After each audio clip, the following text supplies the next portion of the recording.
Guten Tag, have you ever felt overwhelmed with the idea of maintaining a sourdough starter? Or perhaps you've been worried about the waste generated by throwing away excess starter. Well, today we are flipping the script on traditional sourdough baking. This method is going to change everything for you. Hi, I'm Henrik and I'm on a mission to show you how to make sourdough bread making as simple and as affordable as possible. Welcome to my zero waste, starter-free sourdough revolution. The idea of this method is very simple. It works for both sourdough and yeast-based doughs. You make your dough, and once the dough is ready, you take a tiny bit of this dough, really just tiny bit, and you use this to make your next dough. It's super simple and you don't need to maintain a sourdough starter anymore. But there's a small but. Why don't most of the famous sourdough icons use this method? Well, whenever you find sourdough recipes online, you see people talking about peak performance. They try to use the sourdough starter when it's at the ripest point, shortly before degrading in quality. This way they ensure they have the perfect fermentation when making a dough. However, I don't think that's required. After digging through tons of recipes and trying out hundreds of doughs myself, I've come up with a method that makes this even simpler, without you requiring to have the perfect starter. Actually, I think this is a big problem on the interwebs, and a lot of the things you find out there are scientifically nonsense. Now, before going into details of how to use this tiny bit of dough, let's quickly talk about the history. This is of course not my invention. This is a French invention called Pâte fermentée. Pâte fermentée, pâte fermentée, pate ferment, peat ferment,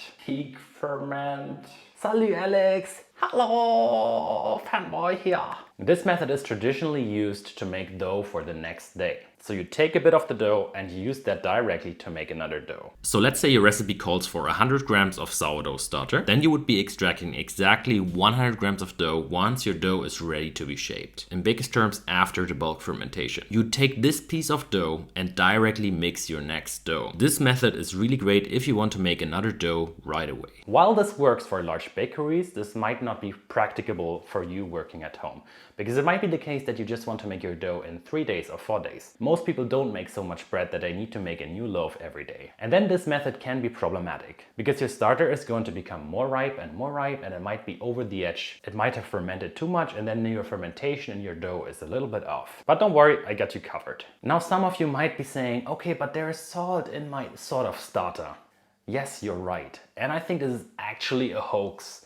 Something we have to fix in this community. No matter what you do, you should always also include salt in your sort of starter or general starter. Reason being, imagine you are these tiny yeasts and bacteria and you're being thrown into a dough which suddenly contains salt. You're gonna think, oh, I don't like this. I've never seen salt, I don't know what it is. So the conditions in your starter should match the conditions of your dough and vice versa. This way, you train your microbes to be most adept in this situation to ferment your flour. And with every subsequent bake that you're doing, your microbes are going to become better at fermenting in this environment. And since your main dough always has salt, so should your starter. And the same about hydration. The level of water you should be using in your starter should ideally match the hydration that you're gonna have in your later dough batch. Same for the mini starter that we've been making with just a tiny bit of the dough. This should ideally always match. Now there are a couple of scenarios. So the first scenario is that you want to bake the next day. And now this is the key difference between the other methods. You need to ask yourself, how much dough do I want to make? In this case, I want to make a single loaf the next day consisting of around 500 grams of flour. This will give you a nice medium-sized loaf. The recipe I want to bake tomorrow uses around 50 grams of starter. So I need to make around 50 grams of starter with my pre-ferment dough. So in this case, I want to use around 3 grams of my pre-ferment dough, mix it with 30 grams of flour and 20 grams of water. Add a tiny bit of salt and we have our starter ready. Overall, it's a bit more than 50 grams, but that's totally okay, nothing to worry. This is just gonna keep the math simple.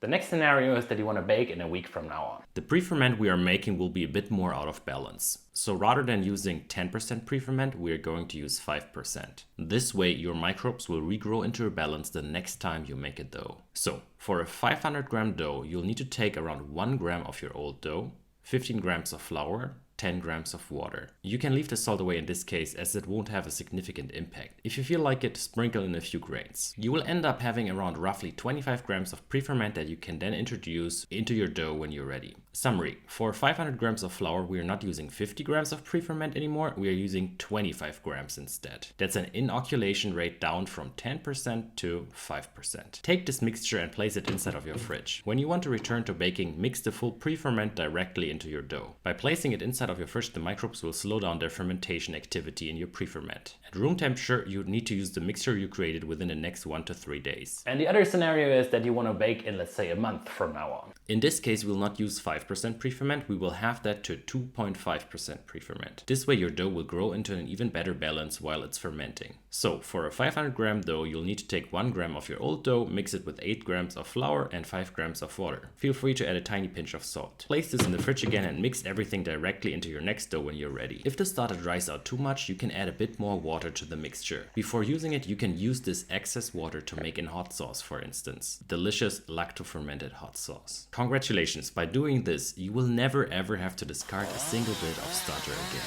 This really is my favorite method now for home baking. Now to show you the steps required to make an actual dough would be a bit beyond the scope of this video. If you want to learn more, please check out my masterclass, which I'm linking right here. The only thing you want to change is the inoculation rate of your dough. So you might wonder why I've been away for a little while. Well, that's because I've been focusing on writing my book called The Sourdough Framework. The book is actually finished and it's completely free.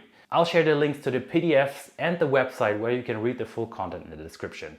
If you like and you want to support my work, there's also a hardcover version of the book available for pre-order. And lastly, I've been really busy with my bees. I'm currently having a lot of fun investigating traditional beekeeping methods using skeps.